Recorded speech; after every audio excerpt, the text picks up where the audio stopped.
नमस्कार, मैं मनीष स्वागत हूँ आपको अपने इस यूट्यूब चैनल पे।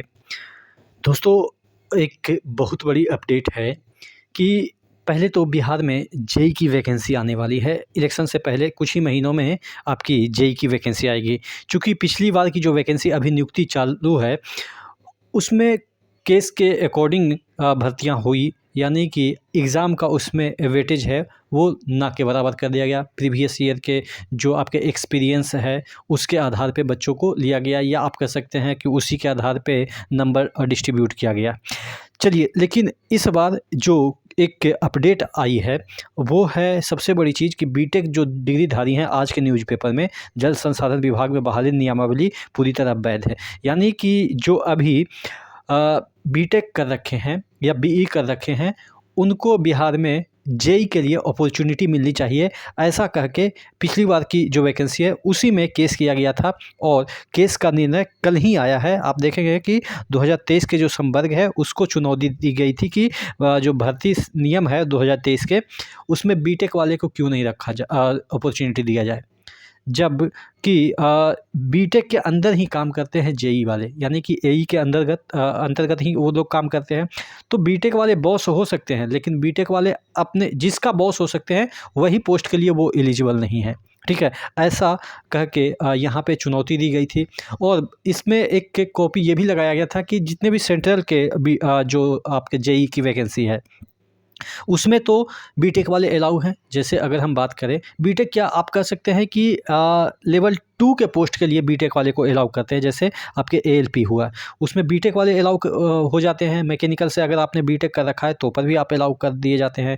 सेंट्रल की जॉब की मैं बात कर रहा हूँ, या सेंट्रल के जेईई की बात करें, वहाँ पे बीटेक वाले अलाउ कर दिए जाते हैं। तो ऐसा बिहार में क्यों नहीं हो रहा है, बिहार में क्यों नहीं एलिजिबल ये है? तो इसी के लिए चुनौती दी गई थी हाई कोर्ट में, और हाई कोर्ट ने क्या माना कि आपकी जो चीज़ें हैं वो तो सही है, लेकिन ये जो आपके शर्तें हैं वो आयोग तय करता है। यानी कि जो आपकी एग्ज़ाम लेता है वो आयोग तय करता है, और उसमें ये यहाँ पे जो कहा गया है कि जो आयोग ने तय कर दिया उसकी न्यायिक समीक्षा नहीं होगी।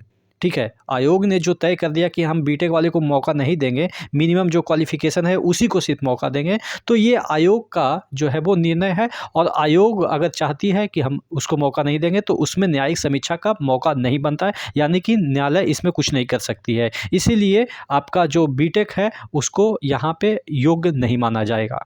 ठीक है, ऐसा न्यायालय का कहना है। तो ऑब्वियस है कि अगर हम बात करें, न्यायालय अगर कह देती कि हाँ बीटेक वाले एलिजिबल नहीं है, तो फिर ये भी तर्क दिया जाता है कि बीटेक वाले अगर एलिजिबल नहीं है तो सेंट्रल में क्यों दिया जा रहा है मौका। तो इसीलिए न्यायालय ने सिर्फ इतना कहा है कि आयोग डिसाइड कर दिया, उसमें हमारी कोई ये इंटरफेरेंस की बात ही गुंजाइश ही नहीं होती है। ठीक है, आयोग को जैसा उनको लगता है वो उसके अकॉर्डिंग काम कर सकते हैं, योग्यता निर्धारित कर सकते हैं, और उसमें हमारा इंटरफेरेंस जीरो है। यहाँ पे जो कहने का मतलब है वो यहाँ पे मैं समझा रहा हूँ। तो अब इन फ्यूचर अगर सरकारें रिलैक्सेशन देती है, अगर अभी सरकार या आयोग एक ही बात हुआ कि कहेगी कि हाँ हम बीटेक वाले को मौका देंगे, तो पर भी न्यायालय कुछ नहीं कर सकती है कि पहले आपने नहीं दिया था तो क्यों नहीं दिया था और अभी क्यों दे रहे हैं। फिर भी वहाँ पे न्यायालय आप कह सकते हैं कि अपना पल्ला झाड़ लेंगे। तो न्यायालय में यही बातें हुई कि अगर आयोग ने कहा है कि बीटेक वाले एलिजिबल नहीं हैं तो नहीं है, हम उसमें कोई इंटरफेरेंस नहीं करेंगे। और अगर कल होके सेंट्रल वाले का मैटर आता है कि सेंट्रल वाले में क्यों है, तो वहाँ पे भी सेंट्रल वाले आयोग जो है वो निर्णय लेने में सक्षम है कि हाँ हमको बीटेक वाले भी अगर मिल जाते हैं तो अच्छी बात है, तो वहाँ पे भी हमारा इंटरफेरेंस जीरो है। तो ये टोटली डिपेंड करता है आपकी सरकार पे, जहाँ स्टेट सरकार हो या गवर्नमेंट या आपके सेंट्रल की सरकार है, उस पर डिपेंड करता है कि वो क्या चाहती है। ठीक है, वो क्या क्राइटेरिया रखना चाहती है, और उसमें न्यायालय कोई भी बदलाव नहीं कर सकता है। ये न्यायालय का कहना है कि हम इसमें इंटरफेरेंस नहीं करेंगे। तो आशा करते हैं आपको चीज़ें समझ में आई होगी। इन फ्यूचर जो भी वैकेंसी निकलेगी, हाँ अब आ जाते हैं कि कितनी वैकेंसी निकलेगी। तकरीबन 4000 के अराउंड, पिछली जो वैकेंसी है वो तकरीबन 7000 के अराउंड है, लेकिन इसमें आपको 4000 के अराउंड आपके पीडब्ल्यू हो या पीडब्ल्यूडी जिसे हम कह सकते हैं, या जल संसाधन हो, वाटरवेज हो जिसे हम कह सकते हैं, ये सब में ज़्यादातर वैकेंसी होगी। ठीक है, तो आज आरडब्ल्यूडी में यानी कि रोड कंस्ट्रक्शन में आपके जो है वो ज़्यादातर वैकेंसी होगी। सिविल की ही ज़्यादा होती है, मैकेनिकल वगैरह के तो लगभग ना के बराबर ही होते हैं, या होते हैं तो बहुत कम ही होते हैं। तो आशा करते हैं चीज़ें समझ में आई होगी और जल्द ही वैकेंसी आपको देखने को मिलेगी और इसमें सिर्फ़ और सिर्फ डिप्लोमा होल्डर ही आप भर सकते हैं।